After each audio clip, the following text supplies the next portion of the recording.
एक बार की बात है। हिंदुस्तान नामक शहर में एक व्यापारी रहता था जो इत्र बेचता था और उसकी रूपसा नाम की एक बेटी थी जिसे वह बहुत प्यार करता था। रूपसा की एक दोस्त थी जो कि एक परी थी। रूपसा और उसकी परी मित्र दोनों राज्य हिंदुस्तान में नृत्य और गायन कला में सर्वश्रेष्ठ थे। इस कारण से उन्हें परियों के देश के राजा, जिसका नाम इंद्र था, उनके द्वारा उच्च पद पर रखा गया था।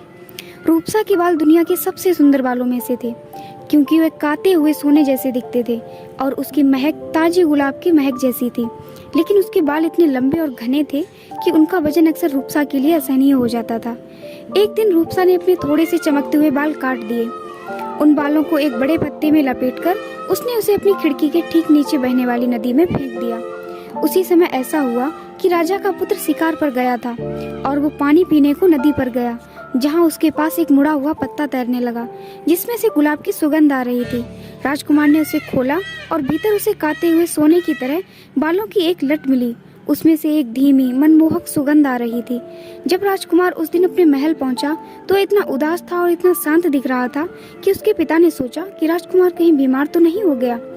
पिता ने अपने बेटे से पूछा कि क्या बात है। राजकुमार ने नदी में मिले बालों की लट दिखाई और बोला, देखो पिताजी, क्या कभी आपने इस तरह सुंदर और मनमोहक बाल देखे हैं? आप ये जान लीजिए कि अगर मैं इस लड़की को देख ना लूं और उससे शादी ना कर लूं, तब तक मैं जीते जी मरा हुआ महसूस करता रहूंगा।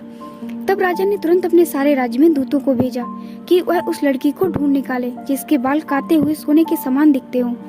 काफी खोजबीन के बाद अंत में उन्हें पता चला कि वह लड़की एक इत्र व्यापारी की बेटी है। इस सारी घटना की बातें तेजी से पूरे राज्य में फैलती हैं। जल्द ही रूपसा ने भी यह सुना। उसने अपने पिता से कहा, यदि बाल मेरे हैं और राजा चाहता है कि मैं उसके बेटे से शादी करूं, तो मुझे ऐसा करना चाहिए। लेकिन आप राजा से मेरी एक शर्त मानने के लिए कहें कि शादी के बाद मैं पूरे दिन महल में रहूंगी, लेकिन जैसे ही रात होगी मैं अपने पुराने घर लौट आऊंगी। उसके पिता ने आश्चर्य से उसकी बात सुनी, लेकिन कुछ भी नहीं बोले क्योंकि वह जानता था कि रूपसा उससे ज्यादा समझदार है।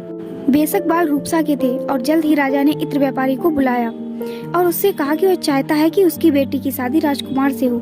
व्यापारी ने अपना सिर 3 बार जमीन पर झुकाया। उसने कहा, हे राजन, आप ही हमारे स्वामी हैं और जो कुछ आप हमसे कहते हैं वह हम करेंगे, किंतु मेरी बेटी केवल इतनी अनुमति चाहती है कि यदि शादी के बाद वह पूरे दिन महल में रहती है तो उसे हर रात अपने पुराने घर लौटने की अनुमति दी जाए। राजा को ये एक बहुत ही अजीब अनुरोध लगा, लेकिन राजा ने सोचा कि आखिरकार यह उसके बेटे का मामला है और लड़की निश्चित रूप से जल्दी ही आने जाने से थक जाएगी, इसलिए उसको इस शर्त को मानने में कोई कठिनाई नहीं लगी। राजा के हाँ कहते ही फटाफट सारी तैयारियां कर ली गईं और शादी भी बड़े हर्षोल्लास के साथ की गई। राजकुमार भी रूपसा की शर्त से ज्यादा चिंतित नहीं था, बल्कि वो इस बात से ही बहुत खुश था कि वह कम से कम दिन में अपनी दुल्हन को देखेगा, बातें करेगा और उसके साथ समय बिता पाएगा। लेकिन उसकी ये खुशी तब निराशा में बदल गई जब उसने पाया कि रूपसा कुछ भी नहीं करती। वो पूरे समय एक स्टूल पर बैठी रहती है, उसका सिर उसके घुटनों पर आगे झुका रहता है और राजकुमार भी उसे एक भी शब्द कहने के लिए राजी नहीं कर सका। हर शाम उसे एक पालकी में बिठाकर वापस उसके घर ले जाया जाता है, जिसे 4 आदमियों के कंधों पर डंडे से ढोया जाता था। उस समय एक परिवहन जिसे पालकी कहा जाता था। हर सुबह रूपसा भोर के तुरंत बाद लौट आती थी, लेकिन उसके होठों से ना तो कोई शब्द निकला और न वह दिन भर किसी तरह के भाव अपने चेहरे पर लाती। राजकुमार को पता ही नहीं चलता कि उसके जीवन में क्या चल रहा है। दुखी और परेशान राजकुमार महल के पास एक पुराने और सुंदर बगीचे में घूम रहा था जब वह बूढ़े माली के पास आया। इस माली ने राजकुमार के परदादा की सेवा की थी। जब बूढ़े माली ने राजकुमार को देखा तो वह आया और उसके सामने झुककर कहा, बच्चे, तुम इतना उदास क्यों लग रहे हो? क्या बात है? राजकुमार ने उत्तर दिया, मैं दुखी हूँ क्योंकि मैंने सितारों की तरह प्यारी पत्नी से शादी की है, लेकिन वह मुझसे एक शब्द भी नहीं बोलती और मुझे नहीं पता कि मुझे क्या करना चाहिए। रात के वक्त वह मुझे छोड़ देती है, अपने पिता के घर चली जाती है। दिन में वह मेरे पास तो होती है, लेकिन सिर्फ बैठी रहती है मानो पत्थर हो गई हो, और जो कुछ मैं कहूँ या करूँ वो प्रतिसाद नहीं देती। माली ने राजकुमार से उसकी प्रतीक्षा करने को कहा। थोड़ी देर बाद वह 5-6 छोटे पैकेट लेकर वापस आया, जिसे उसने युवक के हाथ में रख दिया। उसने कहा, कल जब आपकी दुल्हन महल छोड़ती है तो इन पैकेटों में से किसी एक से पाउडर को अपने शरीर पर छिड़कें। ऐसा करने से आप अदृश्य हो जाएंगे, लेकिन आप सब कुछ स्पष्ट रूप से देख पाएंगे। राजकुमार ने उसे धन्यवाद दिया और पैकेट को ध्यान से अपनी पगड़ी में रख दिया। अगली रात जब रूपसा अपने पिता के घर जाने लगी तो राजकुमार ने अपने ऊपर जादू का पाउडर छिड़का। और फिर उसके पीछे पीछे दौड़ा। वास्तव में वह हर किसी के लिए अदृश्य था, हालांकि वह हमेशा की तरह सब कुछ देख और महसूस कर रहा था। पालकी के पीछे पीछे वो इत्र व्यापारी के घर की ओर चल दिया। वहां उसकी दुल्हन घर में दाखिल हुई और चुपचाप उसके पीछे पीछे गया। रूपसा अपने कमरे में चली गई, जहाँ 2 बड़े बड़े बर्तन रखे थे। एक गुलाब के जल से भरा हुआ था और एक पानी का था। इनसे उसने नहाया और फिर उसने अपने पैरों में चांदी के पायल पहने और अपने गले में मोतियों की डोरियों को लपेटा, जबकि गुलाब की एक माला उसके सिर पर थी। पूरी तरह से तैयार होने पर वो 4 पैरों वाले स्टूल पर बैठ गई, जिसके ऊपर रेशमी पर्दों वाला एक छत्र था। उसने अपने चारों ओर खींचा, फिर उसने पुकारा, उड़ो आसन उड़ो। वो स्टूल तुरंत हवा में ऊपर उठ गया। अदृश्य राजकुमार, जिसने इन सभी घटना को बड़े आश्चर्य के साथ देखा था, जैसे ही वह उड़ने लगे, स्टूल के एक पैर को पकड़ लिया और खुद भी उसके साथ उड़ने लगा। कुछ ही देर में वे रूपसा की परी मित्र के ठिकाने पहुंचे। परी दहलीज पर इंतजार कर रही थी। वह भी रूपसा की ही तरह सुंदर कपड़े पहने हुए थी। जब स्टूल उसके दरवाजे पर रुकी तो परी को आश्चर्य हुआ। उसने कहा, आज ये स्टूल क्यों टेढ़ा उड़ रहा था? मुझे संदेह है कि तुम अपने पति से बात कर रही होगी, इसलिए यह सीधे नहीं उड़ रहा। लेकिन रूपसा ने बताया कि उसने अपने पति से एक भी शब्द नहीं कहा है और उसे नहीं पता कि स्टूल क्यों एक तरफ झुक के उड़ रहा है। परी को संदेह हुआ, लेकिन उसने आगे कुछ भी नहीं कहा और वो रूपसा के पास बैठ गई। राजकुमार फिर से एक पैर को मजबूती से पकड़े हुए हवा में उड़ने लगा। वो सब तब तक हवा में उड़े जब तक कि वह राजा इंद्र के महल तक नहीं पहुंच गए।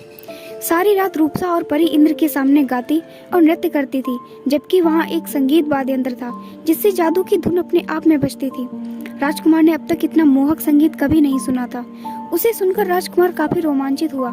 भोर से ठीक पहले राजा ने रुकने का संकेत किया। फिर से दोनों स्त्रियां स्टूल पर बैठ गईं और राजकुमार एक पैर से लटक गया। वह वापस धरती पर चले आए। परी को उसके ठिकाने पर छोड़कर वो रूपसा और उसके पति को सुरक्षित रूप से इत्र व्यापारी के घर में ले आया। यहाँ राजकुमार धरती पर आते ही सीधे अपने महल की ओर बढ़ा। जैसे ही वह अपने कमरे की दहलीज से गुजरा, वह फिर से दिखाई देने लगा। फिर वह एक सोफे पर लेट गया और रूपसा के आने का इंतजार करने लगा। जैसे ही वह आई, वह बैठ गई और हमेशा की तरह चुप रही। उसका सिर घुटनों पर झुक गया। कुछ देर तक कोई आवाज नहीं सुनाई दी। अचानक राजकुमार ने कहा, मैंने कल रात एक अद्भुत सपना देखा था। वो तुम्हारे बारे में था। मैं तुम्हें यह बताने जा रहा हूँ। हालांकि तुम इस पर ध्यान दोगी या नहीं, मैं नहीं जानता। रूपसा ने वास्तव में उसकी बातों का कोई जवाब नहीं दिया और हमेशा की तरह शांत रही। लेकिन इसके बावजूद उसने बिना किसी विवरण को छोड़े वह सब कुछ बताया जो उसने शाम को देखा था। और जब उसने उसके गायन की प्रशंसा की और उसकी आवाज थोड़ी कांप उठी, रूपसा ने उसे देखा, लेकिन उसने कुछ नहीं कहा। हालांकि उसके मन में वह आश्चर्य से भर गई थी। क्या सपना है? उसने सोचा। क्या यह एक सपना हो सकता है? वह एक सपने में कैसे देख सकता था जो मैंने किया है? फिर भी वह चुप रही। केवल उसने एक बार राजकुमार की ओर देखा और फिर सारा दिन पहले की तरह रही और उसका सिर उसके घुटनों पर झुका हुआ था। जब रात हुई, राजकुमार ने फिर से खुद को अदृश्य कर लिया और उसके पीछे हो लिया। फिर वही बातें हुई जो पहले हुई थी, लेकिन रूपसा ने पहले से बेहतर गाया। सुबह राजकुमार ने दूसरी बार रूपसा को वह सब बताया जो उसने देखा था, यह दिखावा करते हुए कि उसने उसका सपना देखा था। उसकी बात खत्म होने के ठीक बाद रूपसा ने उसकी ओर देखा। उसने कहा, क्या यह सच है कि आपने यह सपना देखा था या आप वास्तव में वहाँ थे? मैं वहाँ था, राजकुमार ने उत्तर दिया। लेकिन तुम मेरा पीछा क्यों करते हो? रूपसा ने कहा। क्योंकि, राजकुमार ने उत्तर दिया, मैं तुमसे प्यार करता हूँ और तुम्हारे साथ होने में मुझे खुशी होती है। इस बार रूपसा की पलकें झुक गईं, लेकिन उसने और कुछ नहीं कहा और बाकी दिन चुप रही। हालांकि शाम को जैसे ही वह अपनी पालकी में कदम रख रही थी, उसने राजकुमार से कहा, अगर तुम मुझसे प्यार करते हो तो आज रात मेरा पीछा ना करके इसे साबित करो। और राजकुमार ने जैसा रूपसा ने चाहा वैसा ही किया और वह घर पर ही रहा। उस शाम जब वह और उसकी सहेली ने जादुई स्टूल पर हवा में उड़ान भरी तो इतना अस्थिर रूप से उड़े कि वे मुश्किल से अपनी जगह पर बैठ पा रहे थे। अंत में परी ने कहा, इतने झटके लगने का एक ही कारण हो सकता है कि तुम अपने पति से बात कर रही होगी। और रूपसा ने उत्तर दिया, हाँ, मैं बात कर रही हूँ, पर अब और नहीं करूँगी। उस रात रूपसा ने इतना अद्भुत गाया कि अंत में राजा इंद्र उठे और कहा कि वह जो कुछ भी चाहे वह मांग सकती है और वह उसे दे देंगे। पहले तो वह चुप रही, लेकिन जब उसने उसे आग्रह किया तो उसने कहा, यदि आप जोर देते हैं तो मैं जादू की लूट का अनुरोध करती हूँ। राजा ने यह सुना तो उसने इतनी जल्दबाजी में एक वादा करने के लिए अफसोस हुआ, क्योंकि वह अपनी सारी संपत्ति से ऊपर खेले जाने वाले जादुई लूट को महत्व देता था। लेकिन जैसा उसने वादा किया था वैसा ही उसे निभाना होगा। तुम अब फिर कभी वापस मत आना, राजा ने गुस्से से कहा। लूट लेते ही रूपसा ने चुपचाप अपना सिर झुका लिया। वह परी के साथ दरवाजे से बाहर निकली, जहाँ स्टूल उनका इंतजार कर रहा था। पहले से कहीं अधिक अस्थिर रूप से यह वापस पृथ्वी पर उड़ आए। उस समय जब रूपसा महल में पहुंची तो उसने राजकुमार से पूछा कि क्या उसने फिर से सपना देखा है। वह खुशी से हंसा, क्योंकि इस बार रूपसा अपनी मर्जी से उससे बात की थी। राजकुमार ने उत्तर दिया, नहीं, लेकिन मैं अब सपने में देखना शुरू करना चाहता हूँ। अतीत में क्या हुआ है वो देखने के लिए नहीं, लेकिन भविष्य में क्या हो सकता है उसके लिए। उस दिन रूपसा चुपचाप बैठी रही, लेकिन जब राजकुमार ने उससे बात की तो उसने उसे उत्तर दिया। और जब सांझ हुई और उसके जाने का समय हो गया, तब भी वह बैठी रही। राजकुमार उसके पास आया और धीरे से बोला, क्या तुम आज रात अपने घर वापस नहीं जा रही हो रूपसा? उस पर वह उठी और फुसफुसाते हुए उसकी बाहों में समा गई। फिर कभी नहीं, नहीं, मैं तुम्हें फिर कभी नहीं छोड़ूंगी। तो राजकुमार ने अपनी खूबसूरत दुल्हन को जीत लिया। उनका सारा जीवन जादू से भर गया, परियों वाले जादू से नहीं, प्यार के जादू से। अगर आपको ये कहानी अच्छी लगी है तो प्लीज़ वीडियो को लाइक एंड चैनल को सब्सक्राइब जरूर कर लीजिए। धन्यवाद।